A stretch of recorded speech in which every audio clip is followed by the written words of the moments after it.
তো আমি এখন আছি কলাতলী মোড়ে, কক্সবাজারের অন্যতম ব্যস্ততম একটা জায়গা। বিশেষ করে যারা ঢাকা থেকে আসেন তাদের ক্ষেত্রে এই ডলফিন মোড়টা অনেক পরিচিত।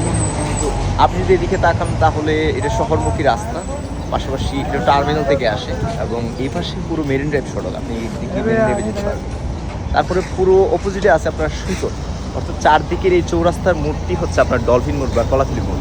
তো স্থানীয় মানুষের সাথে অনেক সমালোচনা আছে, অনেক আলোচনা হয় যে নামটা নিয়ে, যে কলাতলী মোড় নাম রাখা হোক। অনেক সময় মানুষ এই ডলফিন মোড় নামেও চেনে। তো খুবই ইন্টারেস্টিং একটা জায়গা। সাথে আরেকটা জিনিস যদি আমি দেখাতে হয়, কক্সবাজার ইন্টারন্যাশনাল ইউনিভার্সিটি। পুরো কক্সবাজারে একটিমাত্র বেসরকারি পাবলিক ইউনিভার্সিটি, বেসরকারি ইউনিভার্সিটি, প্রাইভেট ইউনিভার্সিটি মূলত। এই জায়গাটা এখন পুরোটা ফাঁকা দেখছেন, তবে দিন গড়ার সাথে সাথে এখানে মানুষের ব্যস্ততা আরও অনেক বেশি বেড়ে যায়। যেমনটা এখানে পুরো রাস্তাটা যদি দেখেন তাহলে পুরোটা খালি, এখন খুব একটা মানুষ নেই। ফুটপাতে হকারের দোকানগুলো তেমন একটা বসেনি।